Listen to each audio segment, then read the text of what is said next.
Hello, and welcome to Saturday Morning Cartoons, the weekly podcast that revisits, reviews, and ridicules some of the world's weirdest animated series. Coming to you from the alien planet of Watero, I'll be your host, Dave Trumbore. Joining me today in the fish tank, DC area improv artist and comedian Sean Sharkfin Ellis. How's it going, man? David, I'm doing well. How about yourself? Oh, doing pretty good. We also have our very special guest and the man who suggested this week's series, Joe the Blowfish Gallo. How are you, sir? Hey, I'm great. How are you? Oh man, I'm real good. I could be better after this show. Thankfully, we only had to watch about one episode of this series because that's all we could find. We'll talk about that because thankfully was really YouTube tough. was smart enough to only put Of all the make things. one episode available to us. Of all the things, which is man, the best. they do not love this show, which is TigerSharks. I believe that's the first time we mentioned the show, TigerSharks. Yeah, can't really find it out there on YouTube. And the history of it, you would think, it came from a fairly established production house, which Joe's going to tell us about the history of this show right about now. So I'll turn it over All to right. him. So, TigerSharks is part of the comic strip show, which was 4 different animated series all wrapped up in one. You had the Mini Monsters, Street Frogs, Karate Cat. The only one I cared about when I was 8, TigerSharks. 26 episodes from 87 to 88. Mm-hmm. And it sort of fits in with some of the other Rankin Bass work, Thundercats, Silverhawks, and they used a lot of the same voice talent. So Dolph is voiced by Larry Kenney, who was Lion-O. Walro, voiced by Earl Hammond, is Mum-Ra. And then Mako, Peter Newman, provides just a whole ensemble of characters on Silverhawks and Thundercats. As far as where are they now and what are some other interesting things they've done, They're all dead. False. Peter did the Newman show, is and they're all Nikolai Jakov on Archer. And point of interest here, Larry Kenney was Count Chocula, as well as Sonny the Cuckoo Bird, if you're feeling cuckoo for Cocoa Puffs. I'm going to have to add that on our Monday morning breakfast cereal segment. There We've you been go. posted on the site because they're fun to watch, so I'm going to go back and look for him. Yeah. The interesting thing about this is that like a majority of our shows that we've watched that have been like late 80s, early 90s have gone like one season, 50 plus episodes. Yeah. This seems like the most reasonable show that we've watched so far, where they're just one season, 26 episodes. Like that seems, by today's like sitcom, like evening sitcom standards, Right. like it seems like somewhere between like the 22 to the 26 episode range is pretty standard, and it seems like TigerSharks didn't go overboard in that sense. No, So what a terrible I'm pun. going to applaud TigerSharks for not being like, we're gonna kill this terrible idea and just pummel it into the ground. Yeah, it's weird though because it did follow, like Joe mentioned, in a series of Rankin Bass animated series. So in '85 there was Thundercats, in '86 there was Silverhawks, and then '87 there was TigerSharks. First, I'd like to be in on the boardroom while they're just like coming up with names for things. It's basically like a Mad Lib. God. It's like filling out a Mad Lib. Just like throw out an adjective or a noun and then throw an animal to it at the same time. It's just like, thunder, cats. Yeah, that's good. Next. Silver. Lightning Prairie Dog. Yeah, exactly. Nah, I don't know about that one. Somebody it's else. Yeah. You know, just Rankin Bass has like a great track. I was about to say terrible track record. Nah, they got a Let's be crazy honest. track They have, record. Yeah. They have an amazing track record with coming up with like the lowest hanging fruit when it comes to names for their world building. I mean, just to kind of get into this show, all of this takes place on the fictitious world. It takes place between Earth and Watero. And if you're wondering how Watero Oh, boy. is spelled, it's just water-o. Yep. Lazy. That's it. That's about as lazy as Lion-O. It's the laziest thing. Oh, and guess what? It's Is it pretty much an inspired? entire- I think it's inspired, not lazy. Come on. No, I think it's lazily inspired. I mean, and guess what? Watero is it's a fictional world that's completely covered by water. Oh, how about Almost that? completely covered by water. Like, oh my God, how do and Watero has a race of fish people on it. Go figure. Called Waterians, and it just and these TigerSharks. As we were talking about this offline, Yeah. like I mean, because of the the fact that we were restricted to watching like the one episode, like I'm sure that we weren't able to really get a lot of history. And I've actually been surprised. Like there's not a ton of information about the TigerSharks like online, just kind of like looking at different sites or even just kind of going through Tumblr. It always kind of seems like it's bundled with a lot of this like Rankin Bass productions. And so like that's fine. Even like, IMDb is very weak. Oh, yeah, there's nothing there. It's like a year and a title and I think one voice actor and that's it. Yeah. So, I mean, like, you know, it's kind of surprising because, you know, Thundercats and Silverhawks, like, those are standouts. Those are big. Like, there's a lot of fandom that is around both of those franchises. Yeah. And rightly so. I mean, they're fun. I have very fond memories of watching them, but it just seems like Tiger Shark is kind of like the middle kid. Even though it came last in this, it kind of seems like it's the middle kid syndrome where, like, it wanted to kind of measure up to its older brother and, you know, the younger sister, but, like, it just never quite got there. I'm just working through family issues on this podcast. All good. No, it is kind of strange though because I'm TigerSharks. Sean's TigerSharks. I'm TigerSharks. I did see on like a YouTube comment on one of the episodes that we were watching. This one was actually dubbed in Greek, which did not help anyone except the Greeks. I know that was hilarious. Well, I found a one-off comment saying that this show was huge in Greece. Apparently. That's so weird. I mean, really? Maybe because they're like a Mediterranean country. I don't know. Well, I mean, if anybody, if you know Greece for anything, you know their love of underwater salvage bankruptcy is love of bankruptcy. That's all I got. Love of bankruptcy, love of poor economic exchange. But these TigerSharks are just sort of like this team of salvagers. Yeah. And they one of the members has created this device. That is just, again, here we go with just Rankin Bass wonderful names. It's called the fish tank. Yep. And I'm sorry, Joe or Dave, what did the fish tank look like? I'll give it to Joe. Yeah. Sauna. It's a big old hot tub. You jump in and it bubbles up and lasers shoot around.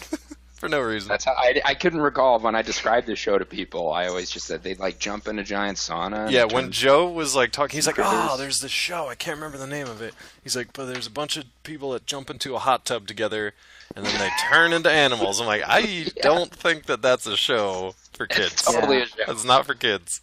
Only turns out it was. It's like if you went to like if in the 80s, it's like if you went to like a Night Ranger concert and it was in an aquarium. Like that's what the fish tank was. Yeah. Just like a lot of laser light show. Like it's just a lot of just like unisex jumpsuits and Yeah. I mean it's crazy. But these people, they get into these humans. Let me preface this because there are multiple races that are in this show. Yes. These humans from Earth get into this fish tank.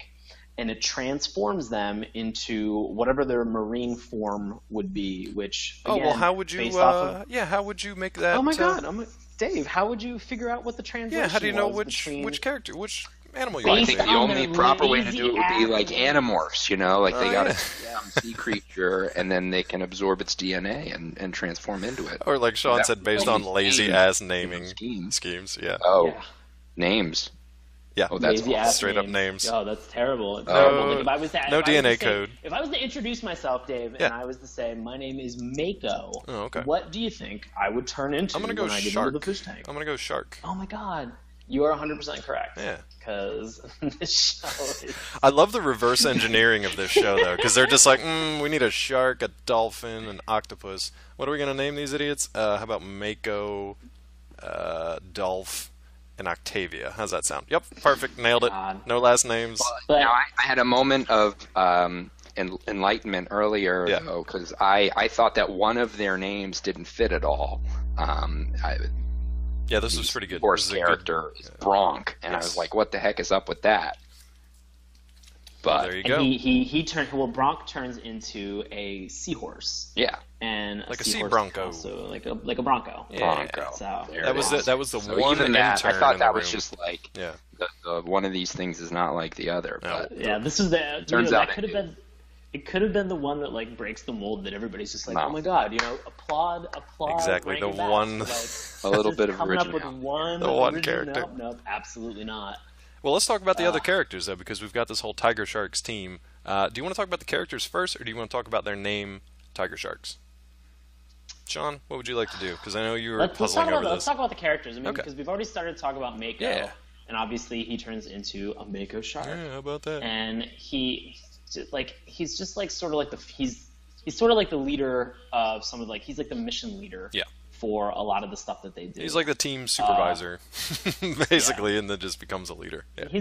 He's the team middle manager. Right. You're right, exactly. Just, but he turns into this cool ass mako shark. They have you have the guy who creates the fish tank is named Walro, and surprise, surprise, he turns into a walrus. Yeah. Now therein lies the first kind of question mark that raised when I was watching this. So Walro is kind of like, he's the old, portly, mustachioed gentleman with the kind of this gravelly voice. Joe, he's the paternal figure. Yes, he's very much the paternal figure. Joe, you had an interesting point with the voice cast. So Walro is voiced by Earl Hammond, who also happened to voice Mum-Ra, exactly. as I mentioned. I thought that was pretty interesting. But he's also, it's funny because he keeps doing like these loud, like, oh, kind of things. And it sounds like a walrus Santa Claus. It's very much a walrus He plays Santa Claus. Oh, it's so weird. Rankin Bass, Life and Adventures of Santa Claus. It all makes sense. He's a mummy walrus Santa Claus. Enjoy that image, kids. And also, you might not know this, he was TV's Buck Rogers. What? Get out of here. Yes, Earl Hammond. I'm completely serious. Man, the voice cast and the history of the show is actually way more interesting than the show itself, because there's a lot of just like Rankin Bass history to comb through. The show itself is garbage. It's pretty bad. It's garbage that I wouldn't even have the TigerSharks salvage. Look, and we talk about some weird and kind of sometimes worthless shows, but we talk about them in like a loving manner for the most part. Like we say, like, all right, they tried this thing, it was terrible, but we enjoyed it. This one was just like, well, we'll get to it, I guess. There was just so much crazy. I mean, like, nothing connected. Not even in like. There was no logic to it. In any even like cartoon logic. You know. Yeah. If you're gonna. And I mean, like a lot of it. Oh, so I think the thing that killed me about Walro, just like so like at one point, they have this like conversation, and like the TigerSharks are having this conversation, and they God, this is killing me. The one character, Lorca, who's like their mechanic, is up on Watero, and he's trying to grab some salvage. Let's just get into it. We'll fill in the characters later because they're trash. Fine with me. Nobody cares about them. Fine with me. All right. And so the Lorca gets captured, and so like the TigerSharks are like, oh my god, we gotta go save him. And they I should also mention they have this ship that's called the Sark. S-A-R-K. Yeah. And so this is like a spaceship that allows them to travel back and forth between Earth. But it's got this AI that's kind of like Tony Stark's Jarvis. Yes. Very much like Jarvis. Yeah. Very much like Jarvis. And so they go through this like thing where they're like, oh my god, they're like, Lorca's in trouble. They're like, we need to get to Watero. And so they tell Sark, they're just like, Sark, we need an immediate blast off. As fast as you can. He goes, blast off in 4 minutes and 12 seconds. And I was like, oh my god, Lorca's gonna die. Yeah, he's fucking dead. That happened within like 2 minutes of the show starting, and I was like, oh yes, this is gonna be the first death of the show, like first death, like I'm pumped. But like, here's the even better part though. What did the TigerSharks do when Sark answers in that manner? What did they take this as the opportunity to do now that they have to wait 4.5 minutes to go? Yeah. Walro takes this time to just be like that's the perfect amount of time to show you guys the fish tank. Right. Like I'm like, oh my god. Well, like, and Stark it brings it. So he's been working on the fish tank in secret for years. This giant, I guess, this but enormous, it's built into the ship. Like, have they all just not wandered back to the back half of the ship ever? Yeah. Where's all this power being drained to? Did anyone ever ask him, hey, what's this giant sauna thing you've been building? Don't worry about it. It's just a little pet project of mine. Yeah. But the best part is that they get back to the fish tank, and this is the big reveal that like they're able to transform from humans into this like fish hybrid. While Lorca is being tortured on an alien planet. Yeah. Exactly. And so while they're killing 4 minutes and 12 seconds. Which is an awfully specific amount very of specific, time. yeah. I loved it. It was so crazy. So they're getting ready to like blast off, and like Walro gets in and he turns into the walrus, and everybody's just like, oh my god, they're like, he's a walrus. Why? And what was his reasoning behind this? What did he want to accomplish this for? Oh, so he wanted to be able to breathe underwater Okay. without like bulky gear. He wanted to be able to like continue to like do salvage work that they've Yeah. been doing underwater without having the bulky gear. So his choice you know? was walrus. And so yeah, so just straight up, instead of saying like, hey, you know what, I'll make like a more compact like, Right. first and second stage like diving. I'll make a rig, tinier you're scuba gonna suit Totally manipulate your DNA right? in this giant You're just gonna fucking hot totally tub. splice it. Right.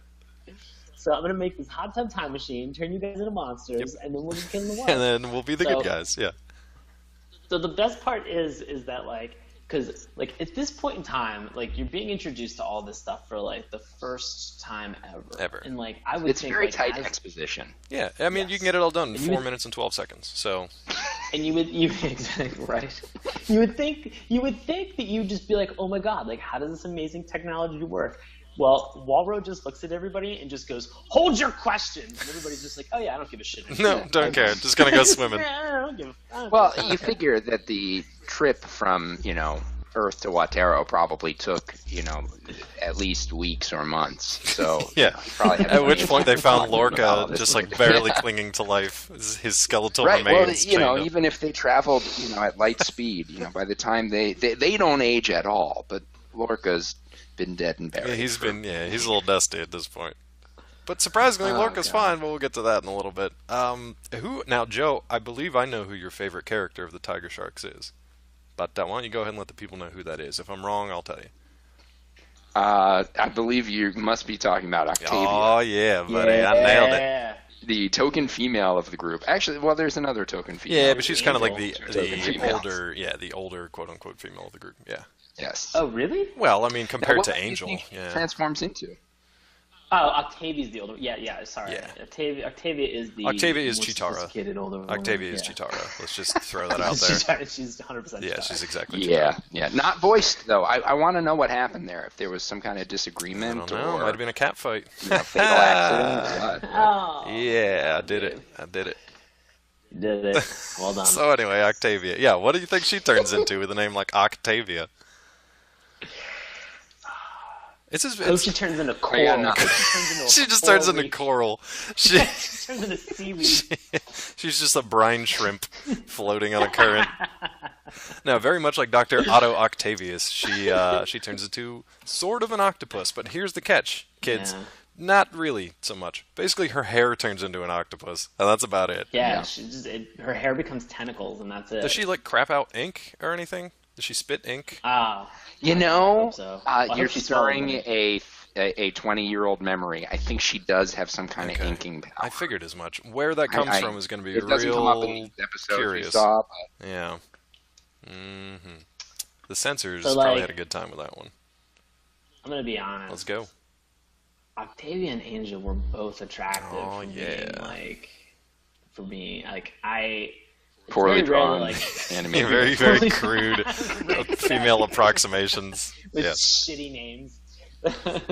I was surprised. Like there was, because we mentioned they're underwater salvage divers, Yeah. and so they're all wearing like skin tight, Yep. like wetsuits. Oh, yeah. wetsuits and stuff like that. Like, Even Walro. You Like, can see every roll of that just fat a lot. man's body.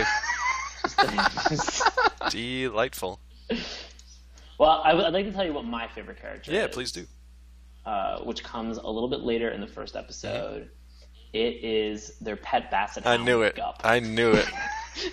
If you've seen I- Sean's like- Tumblr page full of pugs and pizza, you knew that it had to all be a dog. puppy. Yeah. All dogs and pizza. And so because they don't originally, I don't remember seeing initially that they had a dog, and then all of a sudden He it's just like pops this up. dog appears Yeah. and just like jumps into the hot tub, and I was just like, holy shit, is this gonna turn into like a dogfish? And then he did, and I just I squealed with excitement. I was like, oh my god. I was like, I want one of these so bad. I'll take both, like either or. I was like, this thing is so fucking cute. It was pretty cute, and he actually Loved it. assists in some battling too, so that was good. I don't know Yes. what my favorite. It's really tough to have a favorite of something you hate. So, I'm probably gonna have to go with some of the villains. I'm gonna go Oh. Dragonstein because what the fuck? Dragonstein is the best. Well, now's a great time to talk about the I villains. actually really like the concept of Dragonstein. And it's so lot. busy, it comes out of nowhere. You're thinking like, okay, we got humans that turn into sea creatures. That's fine, I can deal with that. They're probably going to face off against some weird kind of like villainous sea creatures, which is true to an extent. However, the villainous sea creatures are not the only villains on this alien planet. But first, there's two teams. Yeah, let's talk about the first team first. Let's talk about about let's frame sort of because this happens very very early. You were introduced immediately to the villains. So to the villains. You are. It is the first frame. Yeah. You're like right away. You meet T-Ray. You meet T-Ray and you meet Walleye. Yep. And so they are like in a ship and they are heading to Watero. And there's like a super quick one-line dialogue where it's just like, our planet has run out of water. We're going to make Watero our new home planet. And you're just like, okay, makes sense. Got it. On board. Right. Let's get with it. Let's Here's go. the thing. Like, I was just like, okay, like I'm sitting there with like a bingo scorecard for this show. I'm just like, terrible names, check.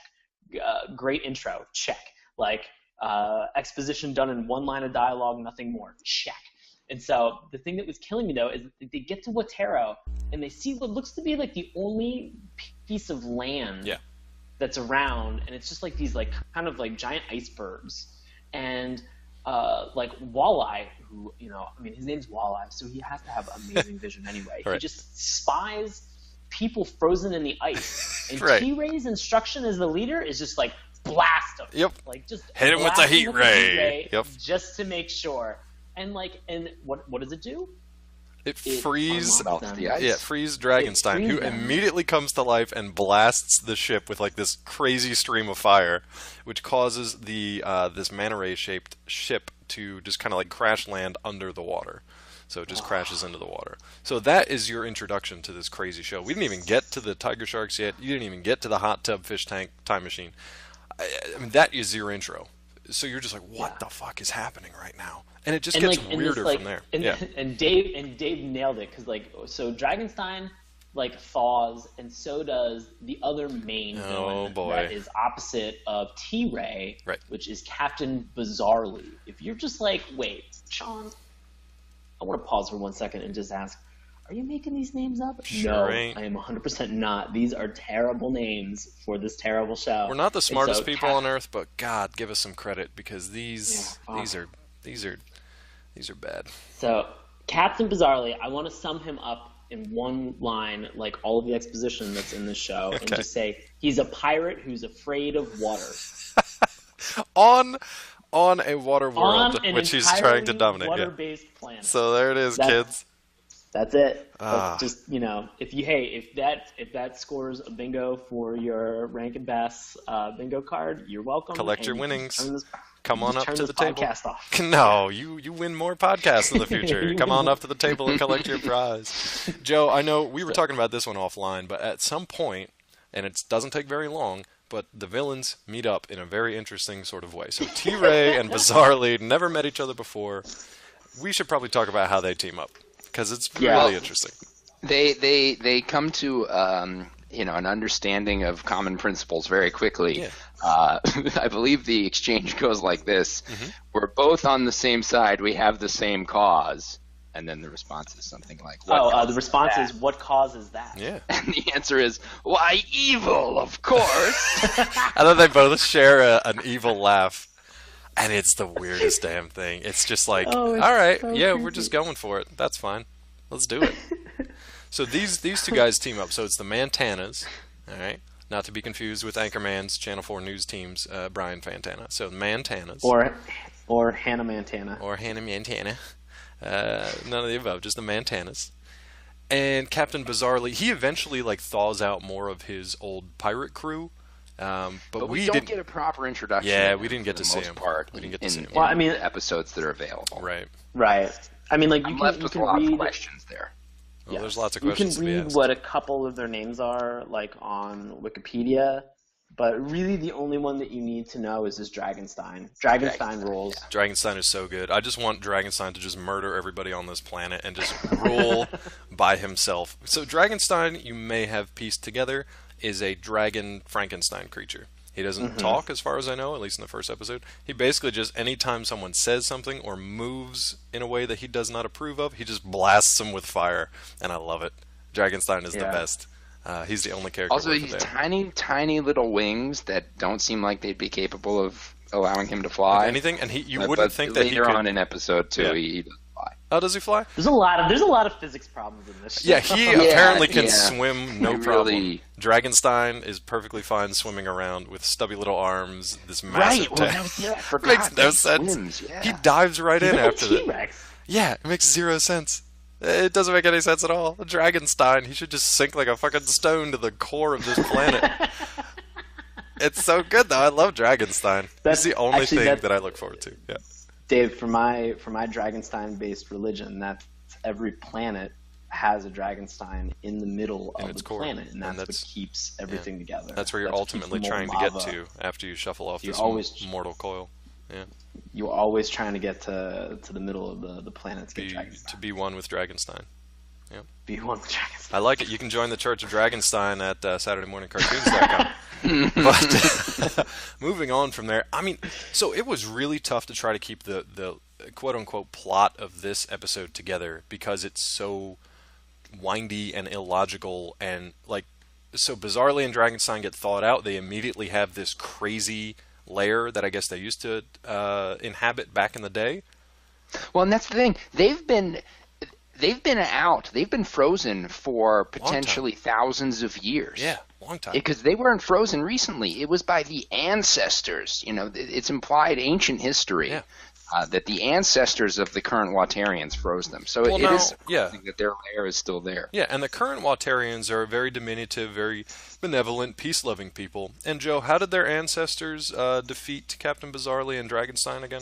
Well, that's the thing. They live in peace and safety, right. and they seem very holier than thou about it. Mm-hmm. But the reason is because their ancestors murdered and froze all their enemies. Exactly, just murdered and entombed their enemies forever. It's easy to be peaceful once you've won. Yeah. Once you're the only one. Yeah, exactly. Guys, we're victorious, so like we can all just agree just to be like chill right now. Yeah, right? so let's chill or get frozen. Like that's your choice pretty much. Here's the thing that blows my mind is that like they froze these people. Why didn't they killed all these other people? Why didn't they just kill the people they froze? Because then they couldn't come back thousands of years later to assist T-Ray in conquering the TigerSharks. Here's the thing. I don't understand biology. Neither does Rankin Bass. So go ahead.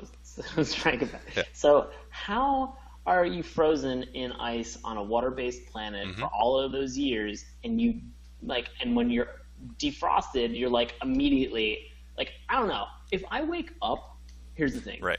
I equate getting frozen to like taking like a super long nap. Yeah, exactly. All right. Encino Man style.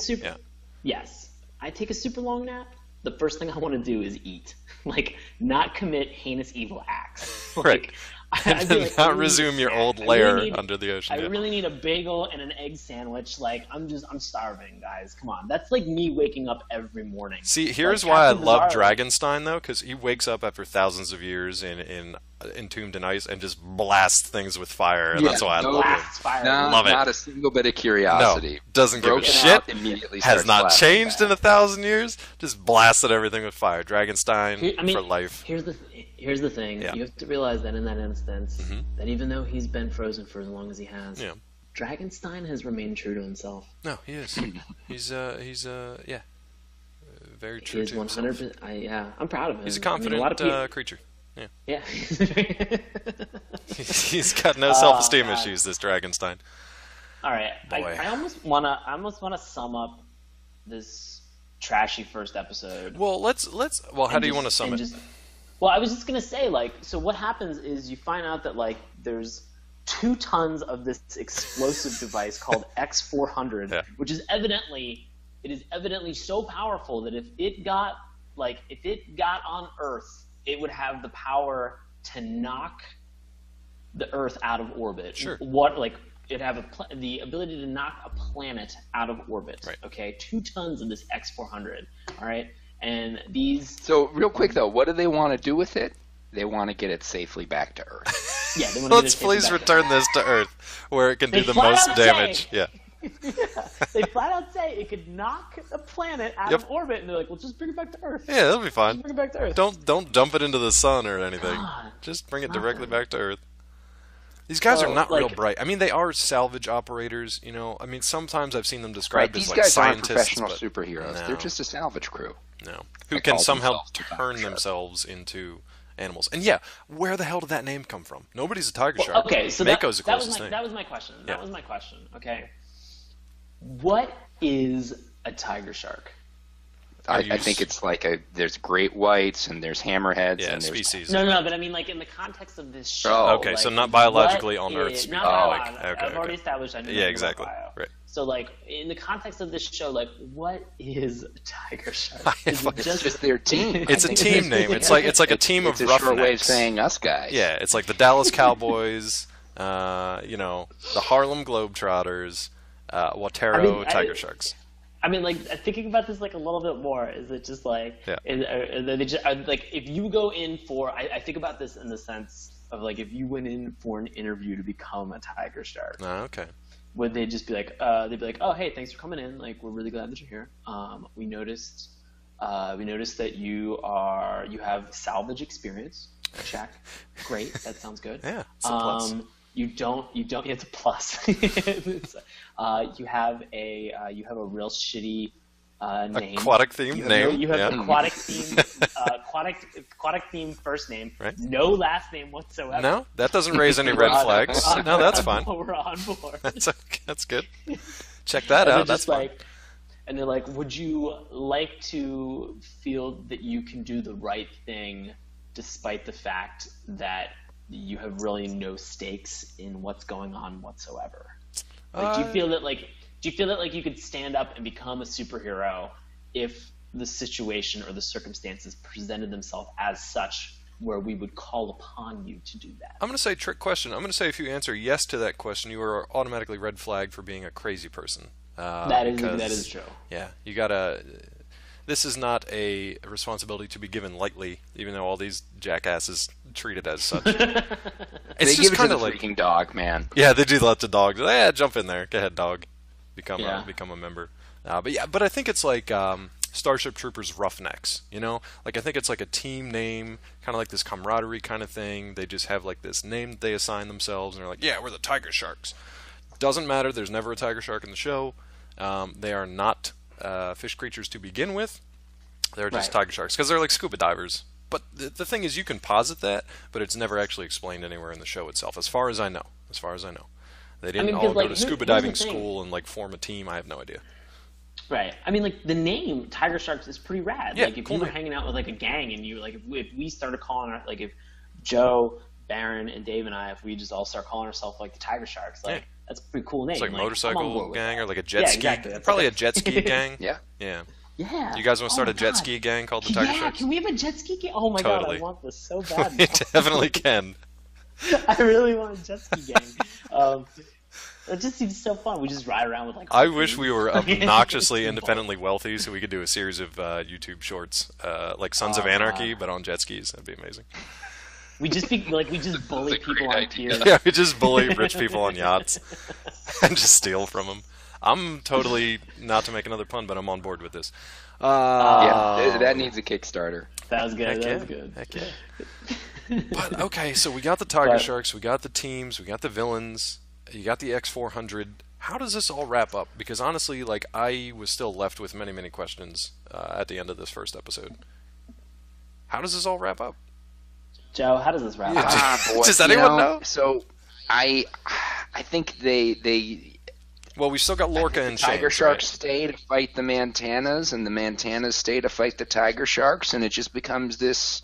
We're stuck here fighting kind of thing. Oh, I wasn't looking for like an existential answer. I was just like, what the fuck happened to Lorca? Like, well, I mean, if you want to get philosophical with it, that's eventually they get him back. He did. That boy did. We get introduced to the annoying characters on the show. Yeah. Harper and Weakfish, who are the Snarf, Jar Jar Binks. Yeah, it's as if Snarf and Jar Jar Binks were friends and were bad guys. And there were two of them. Yeah. Which means they can talk to each other. So there are whole scenes where they're just talking to each other. They're off irritating. course. And you've also got like kind of the Wily Kit, Wily Cat pairing of Bronk and Angel. And they're kind of they're just like the kids. They're like off doing recon, and they kind of get in trouble, and they're just, like they're on like those sun sail kind of things, like the parasails out there. Well, the other thing though, and this is important to note, is that the Mantanas is a pretty rough group of T-ray and walleye, shad, dredge. We've got some serious badasses that we got to worry about, and then fully 1/3 of the team is carper and weakfish. Who are just worthless. Oh boy, I don't like this. Oh. Like carper and weakfish, it's like the friend that you ask to do something. They're like, "Oh, I don't know. That could be dangerous." It's basically. I gotta get home. My asthma's gonna cause a problem. It's basically like Woody Allen as a sea creature. At home. It's just kind of like a very nervous Woody Allen as a sea creature, or like what was his name? Filbert from Rocko's Modern Life. Was that the turtle? Yeah, Filbert. It's very much like Filbert. It is very much like Filbert because it's just kind of that like. Wash your hands, turn the page. Wash your hands, turn the page. I'm nauseous. Yeah. It's very much. Exactly. Very much like. That's 100% carper and I don't know why. Like, why are they there? I mean, like in the context of like Rocko's Modern Life and like anything else, like it's one character. Right. In this, it's two characters that just get a shit ton of screen time, and it's just them bitching about stuff. And like, it's just at one point I was just like, this show is just full of complainers. Look, I was full of nothing but people complaining. I was hoping. Okay, so at one point, carper and weakfish, like they're on this like undersea, this underwater motorcycle with a chainsaw blade attached to the front of it for unknown reasons, called like a sawbill. Sawbill. Yeah, sawbill. Sawbill. So they're riding together at roughly. Sawbill. They're riding at roughly like 5 miles an hour, just coasting along. Supposed to be doing something, but they're just dicking around.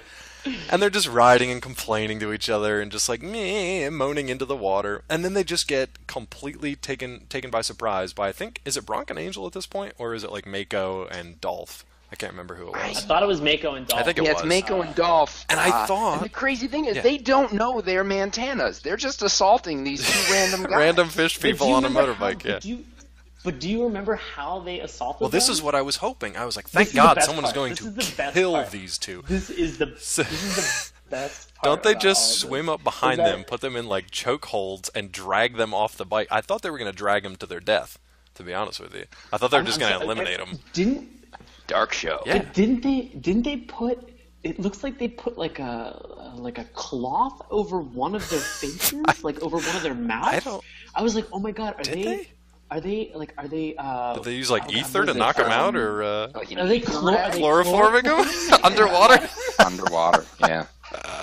Are they underwater? Because like I'm pretty sure. Again, I don't know a lot about bio, and let's translate this to chemistry. Sure. I also don't know a lot about water in general, other than showering all the time. Yeah. But like, I'm pretty sure that like if you have one liquid and you put it in another liquid, it just dilutes both. Dilution's the solution, brother. Correct. It's just It like, oh my God, like I'm just sitting there, I'm just like, holy shit, they just fucking chloroformed everything in that small area of the ocean. Maybe it was like a sponge full of air, and they just like suffocated them. They choked them out? Choked them out through their gill. I don't know.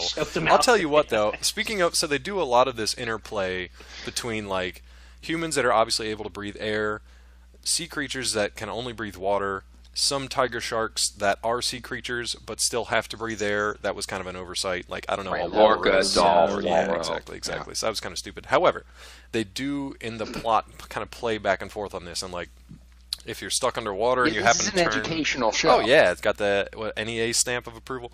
So, like, they do play with the dangers of it. So if you're, like, a human and you're underwater and you're not a sea creature yet and you lose your air or something, you got to go up and, like, surface for air. That's fine. If you're a fish creature and you're out of water, then it's dangerous because there's air and you can't breathe. So at one point, Angel warns the guys about going into Captain Bizarrely's lair.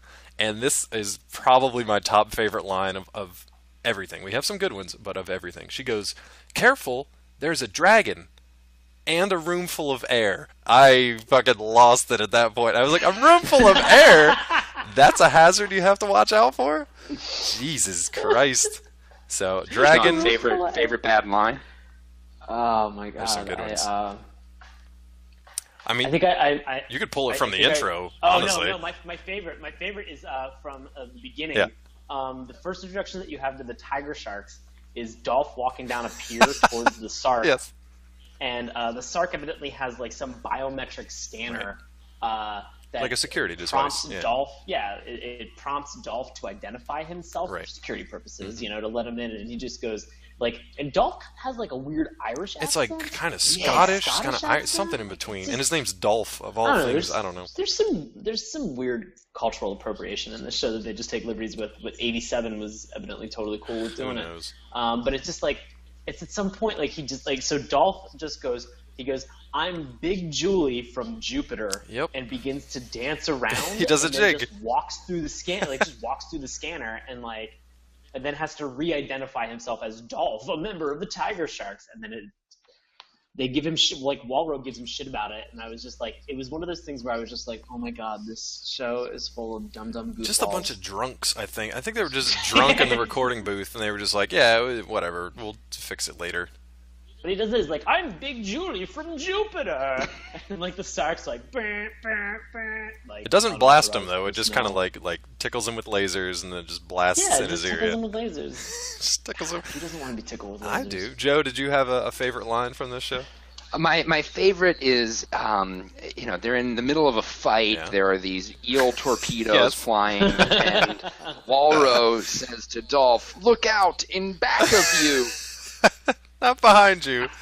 Because No, at this not point in behind. evolution, we have evolved to the point of using terrible grammar. back of you. In back of you. Yeah. I can't believe he didn't be like, on your dorsal part of your body Yeah. now. Check your dorsal side. Yeah, like That would have anything. been good, yeah, because they use a lot of water or nautically themed puns and Yeah, stuff. just poorly, though. So poorly. Oh, Another yeah. one of my favorites might have been Captain Bizarrely, though, because they do take these moments where they basically just, like, crash through this fourth wall. So there's a point where it's maybe right before the end of the first episode where things have, like, gone crazy, and you're trying to, like, keep it all together, like, what the hell is going on? Captain Bizarrely, he's, like, left, like T-Ray and Walleye go back, and they go to fight the TigerSharks or whatever. Captain Bizarrely's left by himself, and he basically looks at the camera and goes, "This is all too bizarre," and then they just cut away Yep. from him. I'm like, you were not even Now, you trying had- to mask it. Yeah. Dave, now you had a perfect assertion about Bizarrely Right. and what he looks like. Please share. Yeah, so he's hard to describe unless you know this character that I'm about to talk about. So he looks like he was modeled after I believe it's a Bela Lugosi character from like the Universal Monsters movies, the classic monster movies of like this, Yeah. the black and white kind of like, I think he was like a phantom. It wasn't Frankenstein or Mummy, obviously, but it was like the Phantom. So he's got like these heavy lidded eyes, these deep, kind of sunken eyes with huge heavy bags under his eyes, and he's just all his skin is kind of drawn down, and he looks like he's kind of sagging. And he's got this kind of like purplish hue to him. But then put that in Captain Crunch's outfit, and that's basically what Captain Bizarrely looks like. Yeah, it's like Bela Lugosi because I think it's like a Phantom from like Phantom of the Opera. I think that's what it was. Yeah. I'm pretty sure that's what it was. And it's so weird because that's where they drew it. There's just so many different things coming in from different angles on this show, because there was very much like the Thundercats and Silverhawks influence of how they structured the show and how they build the teams and who's going to have what quirks and personalities and all that. And that, that makes sense. It worked well twice before, so why change that? And then you just interject these weird things like Captain Bizarrely and Dragonstein and just all this craziness. And honestly, like, maybe it would have sorted itself out after a few more episodes, but we didn't get a chance to watch any because you just can't find them. Now I know Joe remembers some more from his childhood. So Joe, does this trigger any like memories or any scenes or any weirdness? The only thing that I can actually remember from 1987 on this show, I remember the sauna and the sea creatures aspect of things. I remember, we don't see it in this episode, but Walleye, I don't know if it's a throwaway thing in just one episode or if he has this power consistently throughout the series, but he has these giant googly eyes, and he can hypnotize you, and he has this weird little like rhyme that he says while he's hypnotizing you with his googly eyes. And I think ends with something like "Your mind will boggle." You know, it's like it Oh, rhymes boy. with something, and it ends the rhyme on boggle. And then there's another episode. You know, they in the exposition for the fish tank, they talk about how if they don't get back to the fish tank, they'll be trapped as fish forever. Right. And I kind of think there's a time limit that they didn't make explicit in this episode, but there's an episode later where Dolph, I think it was Dolph, ends up getting some kind of amnesia, and he thinks he's just a normal dolphin. So he's like swimming around with the dolphins, and he doesn't know he's actually a man. It's Big and, Julie they're from worried Jupiter, he might yeah. trap that way forever. It's so weird. I don't know. I almost want That's to. all I remember, though. It's a weird show. I like morbidly want to seek out more episodes of this just to see what else they did. Now I think, like you said, there's only like 26, so it's not like there's a lot to sort through, right? Right. And this one I think was eventually picked up by Warner Brothers Animation. I think the whole comic strip series was picked up, and they just haven't released Shoot 'em a anything. petition, man. Yeah, there's one out there apparently, according to the Wikipedia page. So if you guys are interested, we can definitely put a link to that on our site, and we'll get literally tens more signatures. We did Tens not of talk 20s. tens Just and roll with 20s. signatures. Yeah, buddy. Tens and 20s. Jacksons and Hamiltons. Who the hell's on the 10? Ooh. Andrew. Andrew? Just Andrew. Yeah. Like Dolph. Andrew. Anyway, we did not talk about the intro or the theme, which we normally talk about on this one. Yes. So before we head out here, I'd like to... I mean, Sean, are you feeling up to a dramatic reading of this one? Oh my god, I almost kind of want to sing it. Here's the thing. Feel free. If You can want to take sing it. it. Yeah, do what you want. I love this. I love this theme song. Yeah? It's quite jazzy. Alexander Hamilton's on the 10. Oh, okay. So not Andrew anything. No. Okay. I don't know what I'm talking about. Dropping Hamiltons. I don't understand. I don't understand water, chemistry, biology, or currency. It's all good. What you do understand is intros and theme music. So. Yes. So, like we had to listen to this a couple times to be able to get this out. It's the shortest intro ever, but I love it.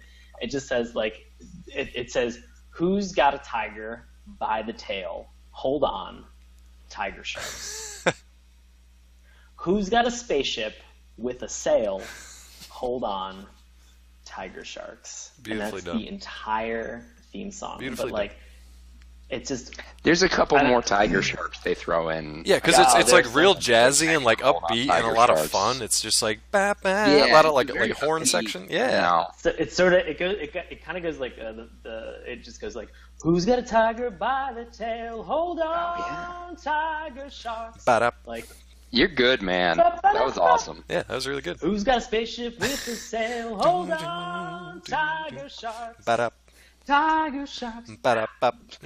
I think it took them as long recorded as it just took us to do it. Right? Yeah, that was they did. First pass. First take. Yep, we're good. Nailed it. There's like one part where it's like, hold on, ship it. No, ship it. TigerSharks. Yeah, and that's it. And they use this. They use this like weird like horn medley. They're like ba-ba-da-ba-ba-da-ba throughout the entire like episode. The Kenny G version plays every once in a while in the background. Yeah, just for no reason. I'm like, it gets sexy. It gets as a wipe between scenes. It gets sexy like our cops wipe. The cops. God, cops. So good. I don't know. We gotta put together the best wipes in cartoons. TigerSharks is pretty good. Yeah. They've got this weird kind of like it looks like, oh man, what is it? Is it Reef? Is it like the Reef brand of clothing and stuff? That's yeah, I think it's like the Reef brand of clothing or whatever. It's just got that like that symbol. I don't know, but they have this symbol of like TigerSharks. the wave. Yeah, it's like a wave and kind of like an arc over, and that's their wipe. So like that, Brave Star, Cops, those are my top favorites. But speaking of top favorites, are we going to recommend TigerSharks to the listeners in Listenerland? You know what? I'm gonna say yes. What in the hell? We just you make no sense to me sometimes. No, I know.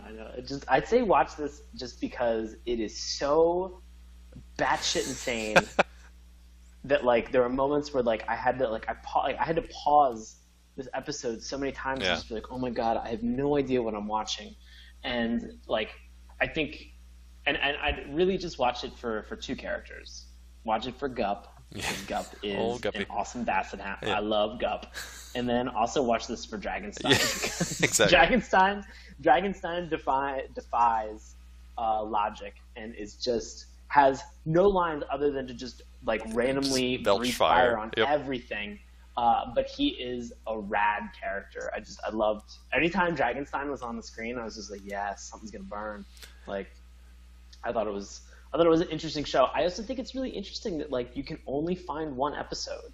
Yeah, that's Like, really strange. I mean, come on, Greeks, it's- get it together. If you really like this show, get some of the English versions up, and then feel free to like dub them in Greek again if you want. So I think it's an interesting find and an interesting watch. Yes. For something. I mean, like because Rankin Bass has made such great shows like Thundercats and Silverhawks, and this is the middle child, and it's just, you know, if you like, here's the thing, if you like Thundercats and you like Silverhawks, you will probably be able to at least stomach or not have your eyeballs bleed by watching TigerSharks. Exactly. Yeah. Yeah. But it's nuts. It's just nuts, and I think for those two characters alone, I think for Gup and for Dragonstein, it's worth watching. Fair enough. Now, Joe, this was your suggestion this week, so how do you stand in the recommendation department?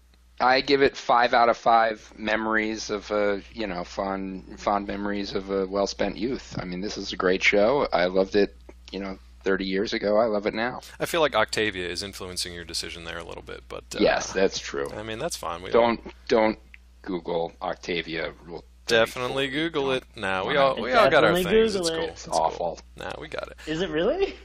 It's exactly what you'd expect. It's exactly what you'd expect. The tentacles kind of, yeah. It is. The tentacles kind of make Holy themselves shit. very, very obvious The there. thing is, I find it hard to believe that it's even more amateurishly drawn than the actual cartoon. Yeah, on like lined 8x11 notebook That's paper with a awful. 3-hole punch. Yeah. This is definitely like somebody who was bored in detention. This was just drawing like this. found in a desk in like a 6th grade 1987 classroom or something. Yeah. Oh my god, why As- did I pull this up? As for while Sean Not to. while Sean is perusing that, Mistake. I'm not going to recommend this, but I will kind of agree with Sean that if you were a fan of Thundercats and Silverhawks, this kind of completes the trifecta, the triptych, if you will, of the land, sea, and air movement from Rankin Bass. It never even struck me till right now that there was a land, sea, air thing going And on. I can't Wow. take credit for that. I actually saw that in a comment on, I believe, the Greek video of this. Genius. Yeah, so well done, Greek commenter or whoever you are, because that was smart. That's very much a Centurions type move to do. Yes. So well done. But yeah, I will agree with Sean. Not so much on Guppy, but definitely Dragonstein, and I fully subscribe to the Church of Dragonstein, which hopefully that will be Dragonstein rules. Dragonstein rules. He's at the center of the earth, and Waltero. Yeah, so that's that for this week. If you can find it, seek it out. We're going to try to get some links up to it if we can, especially if you can buy this craziness somewhere, or at least the petition to. I checked eBay. You can't. I mean, Not even there, huh? They released some VHS copies back in. And no like, toys? Like no toys out there for him? Oh no, there's plenty of toys. Oh, there's You plenty can of buy toys. all Okay. kinds of toys on eBay. So Really? what we're going to do, Oh, we're going to yeah. buy the toys. We're going to put together our own stop motion presentation. That's a great idea. Underwater. Yeah, it's going to be good. So you can kickstart that. I will say this, though. The TigerSharks do appear in an episode of the rebooted Thundercats series. So the one that was rebooted a couple of years ago. They do actually pop up there, I think only for a little bit. I didn't watch this episode, but they're like they're one of the animals that are like under control of Mum-Ra or something like that. I might have that wrong. Wow. But they do pop up, so it's a nice nod back to the Rankin Bass days and to fans like Joe who watch this religiously. So yeah, check it out if that interests you. But on the premise that this is like an enjoyable, entertaining show, no, not for me. Not for me. Fucking nuts. Except for Dragonstein. I just found an image of Octavia, Oh, boy. Chitara, and whoever the female is Oh. in Silverhawks getting very comfortable together. We got to do Silverhawks someday too, because that's one that I remember, but definitely did not. I don't recall a whole lot, like names or anything like that. So we got to do Silverhawks Yeah. someday. Yeah. Yeah. Wow. Good stuff. All right. Well, anything I'm gonna else delete on? my browser? I'm gonna Yeah, delete your browser history. Oh, what have I done? By delete browser history, he means download and then upload to the No, cloud. I just mean throw a Molotov cocktail at my computer. That Just works burn too. it. Just be doubly sure. So anything else from TigerSharks Just for you fix. guys before we move on to the plugs for this week? The last thing I want to say Yeah. is that there were people on this show that just had a weird color skin. My only justification for this is that Lorca has jaundice, Yes. and Dolph has permanent frostbite. And I think Watero probably has some circulation issues Yeah. due to his obesity. Yeah, there's some weird shaped faces too. Like they really did reverse engineer everything from the animal backwards. So like even when they were making them into the human characters, they kind of still look like animal creatures. It's just a little strange. Oh, Yeah. as a side note, did anybody notice that like even when they were swimming in the water, like Walro was like, "I'm still gonna take my cane with Yep, me." I'm gonna Like, take my what do you cane mean? laser Yeah, helicopter Cane is device. awesome. His cane is a laser gun. Yeah, fucking helicopter propeller. It shoots a drill torpedo thing. Whatever you This want, fucking man. show. Whatever you I want. want to change my statement on the show now.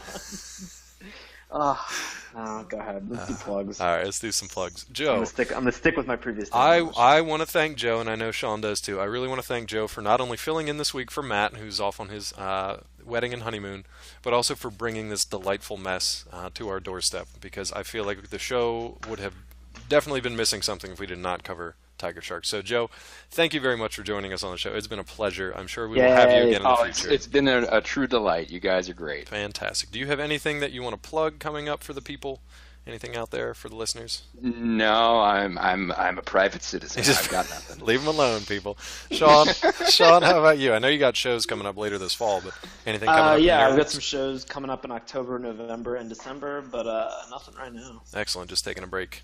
Taking a break. As far as me, no real plugs at the moment for anything coming up. However, I was just at Atlanta's Dragon Con this past weekend. I want to rename that to Dragonstein Con. We'll see if I can maybe cosplay as Dragonstein next year. Yeah, I'm not big into the cosplay. I like, seeing the people who are dressed up, but I just wore like a Scott Pilgrim shirt, and I even got irritated with the people that were like asking me to take pictures and stuff. I'm just like, I'm a guy in a t-shirt with wristbands. Like, it's nothing. I put no effort into this, but whatever. What the cool things I did get to do, I got to do an interview with Terry Gilliam, which was pretty sweet, for his new movie. It's out on VOD right now. It's called Zero Theorem. It's got Christoph Waltz, David Thewlis, a lot of really, really great actors that have small parts, major parts, a lot of good stuff. That's out now. It's also coming in limited release later in September. He talks about a lot of cool stuff, especially his time with working with the late Robin Williams, which was a nice little side story that I gave us there. That was pretty cool. Also, I got the opportunity to drop in on this surprise presentation from Dana Snyder. Now, you might not recognize his name. You would definitely recognize this guy's voice. He voices Master Shake from Aqua Teen Hunger Force. Yeah, absolutely. He also does Granny on Squidbillies and a number of other voices on a variety of different shows and networks. And when he speaks, he sounds exactly like Master Shake. So that's pretty damn funny. And he's not a stand-up comedian as far as I know, but he was hilarious. He had the entire panel just like laughing, and it wasn't super populated. There wasn't a lot of people there, but it was a lot of fun. He has a couple of podcasts that I'm going to plug just because I had an entertaining time listening to him talk. One is the Ken PD Snidecast. Another one of my favorites, is called Drunk on Disney. That's when him and a couple of his buddies, much like this show, they get recipe cards for different alcoholic drinks at Disney attractions, and they share them with the listeners, and then they drink them while they're talking on the show. So you get just like an hour of them rambling drunkenly about Disney-related paraphernalia. So that was pretty interesting. We'll have some links up on the webpage, which is SaturdayMorningCartoons.com. And remember, that's morning with a U. So if you want to find us, email us, all that good stuff. Remember, morning with a U. You can find us on iTunes. Please do, and subscribe there. You'll get these episodes every week downloaded to you just from Apple iTunes. You can follow us on Twitter at MorningTunes. Sean, where can the people find you on Twitter? Find me on Twitter and Instagram at Sean Paul Ellis. And Private Citizen Joe Gallo, if you would like to be found on Twitter, where could people do so? At Crazy Joe Gallo. There it is, folks. And if you want to bug me, you can find me at Dr. Claw MD. You can also check out our Tumblr page. I'll try to keep Sean's Octavia drawings off of there, but no promises. I'm not posting anything. He's going to post them. NSFW. He's going to post them. And it's at... Also, just as an aside, have you guys not been drinking when we do this podcast? I usually don't. I might start after this show. Oh my god. I think you might have to start. After this show, I feel like I might, but... This is becoming mandatory. It really should be. But yeah, you can check out our Tumblr page at SaturdayMorningCartoons.tumblr.com. Next week, we will be joining you once again, and we'll have the regular crew back in here. Joe will be returning to his life of craziness and privacy. But it's going to be Baron's pick next week. Now, we did talk to Baron on the far-flung island of Hawaii. I believe that's where he is. Is that correct? I don't know if Yes, he's back that's in. correct. All right, cool. Baron's pick for next week is going to be The Adventures of the Galaxy Rangers. I don't know a whole lot about this one, but their intro is really friggin' sweet, and I mean that in a very serious sense. So, yeah, looking forward to that one. And I'm hoping this is another Brave Star. I don't know if you mean that in a I good look forward to way, hearing it, fellas. or I don't know how you mean that, but we'll find out. I just, I hope there's a very special episode of Galaxy. Oh my god, we gotta find oh the my drug God. episode. If there is a drug episode, I'm so on board. Well, you know what, Joe? It's too late. He's gone. All right, kids, until next time, this has been Saturday Morning Trouble the shaman Cartoons. to travel back in time.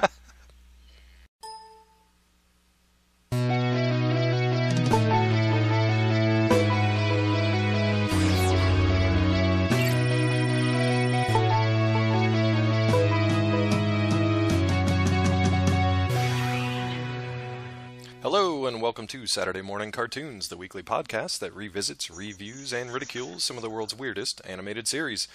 Coming to you from the alien planet of Watero, I'll be your host, Dave Trumbore. Joining me today in the fish tank, DC area improv artist and comedian Sean Sharkfin Ellis. How's it going, man? David, I'm doing well. How about yourself? Oh, doing pretty good. We also have our very special guest and the man who suggested this week's series, Joe the Blowfish Gallo. How are you, sir? Hey, I'm great. How are you? Oh man, I'm real good. I could be better after this show. Thankfully, we only had to watch about one episode of this series because that's all we could find. We'll talk about that because it Thankfully, was really YouTube tough. was smart enough to only put Of all and the make things. one episode available to us. Of all the things, which is man, the best. they do not Of all the- love this show, which is TigerSharks. I believe that's the first time we mentioned the show, TigerSharks. Yeah, can't really find it out there on YouTube. And the history of it, you would think, it came from a fairly established production house, which Joe's going to tell us about the history of this show right about now. So I'll turn it over All to right. him. So, TigerSharks is part of the comic strip show, which was 4 different animated series all wrapped up in one. You had the Mini Monsters, Street Frogs, Karate Cat. The only one I cared about when I was 8, TigerSharks.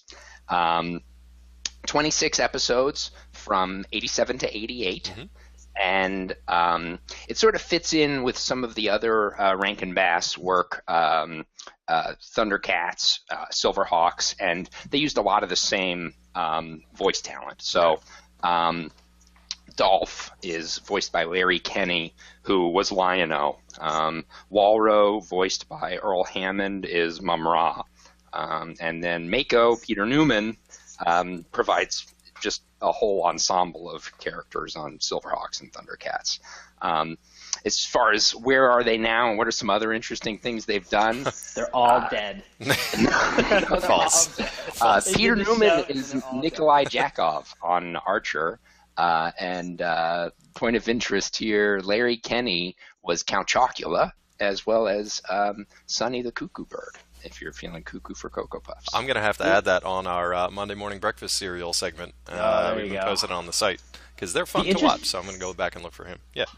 The interesting thing about this is that like a majority of our shows that we've watched that have been like late 80s, early 90s have gone like one season, 50 plus episodes. Yeah. This seems like the most reasonable show that we've watched so far, where they're just one season, 26 episodes. Like that seems, by today's like sitcom, like evening sitcom standards, Right. like it seems like somewhere between like the 22 to the 26 episode range is pretty standard, and it seems like TigerSharks didn't go overboard in that sense. No, So what a terrible I'm pun. I'm going to applaud TigerSharks for not being like, we're gonna kill this terrible idea and just pummel it into the ground.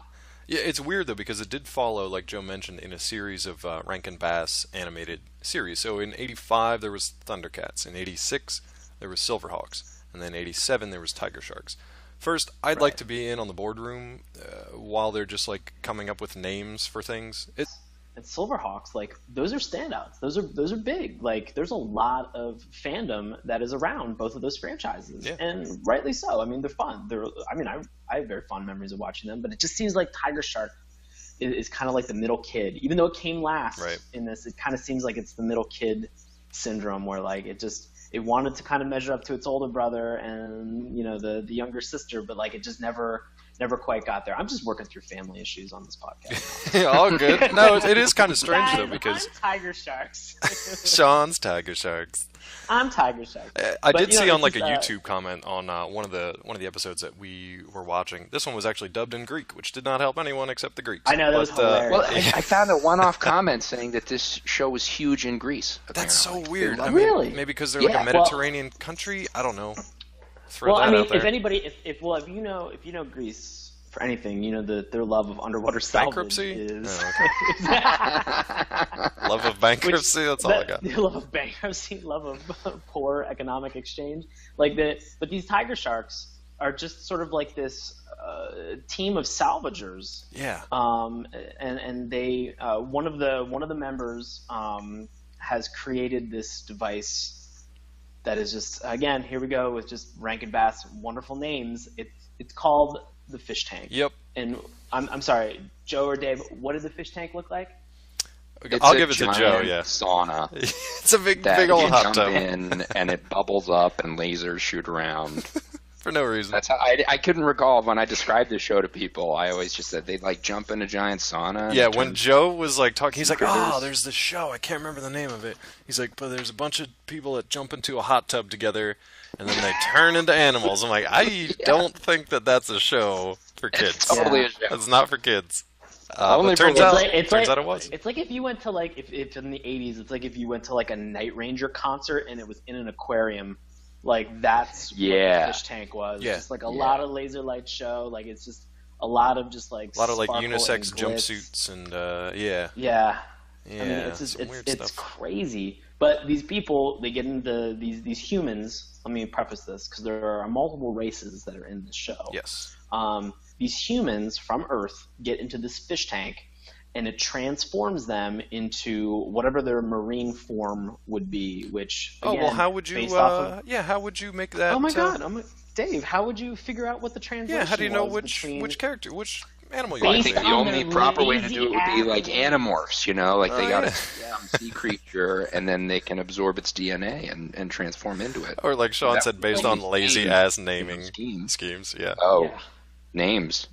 Yeah. Oh, that's Lazy awesome. ass Straight up names. Oh, that's terrible. It's No- terrible. Like, if I was to, no if I was DNA to say- code. If I was to introduce myself, Dave, Yeah. and I was to say my name is Mako, Oh, okay. what do you think I would turn into I'm gonna go when I get shark. into the fish tank? I'm gonna go shark. Oh my god, you are 100% correct. Yeah. Because this show is... I love the reverse engineering of this show though, because they're just like, we need a shark, a dolphin, an octopus. What are we gonna name these idiots? How about Mako, Dolph, and Octavia? How's that sound? Yep, perfect, nailed it. God. No last names. But- Now, I had a moment of enlightenment earlier, Yeah. though, because I thought that one of their names didn't fit at all. Yeah, this was pretty good. Horse This is a good- character is Bronk, and I Yes. was like, what the heck is up with that? But There you And go. he turned. Well, Bronk turns into a seahorse, yeah, and Like a seahorse. it's basically like a Oh, Mad God. Lib. It's like filling out a Mad Lib. Just like throw out an adjective or a noun and then throw an animal to at the same time. It's just like, thunder, cats. Yeah, that's good. Next. Silver. lightning prairie dog. Yeah, exactly. Nah, I don't know about that one. Somebody it else. just- Yeah. Just Rankin Bass has like a great track. I was about to say terrible track record. Nah, they got a Let's be crazy honest. track They have- record. Yeah. They have an amazing track record with coming up with like the lowest hanging fruit when it comes to names for their world building. I mean, just to kind of get into this show, all of this takes place on the fictitious world. It takes place between Earth Mhm. and Watero.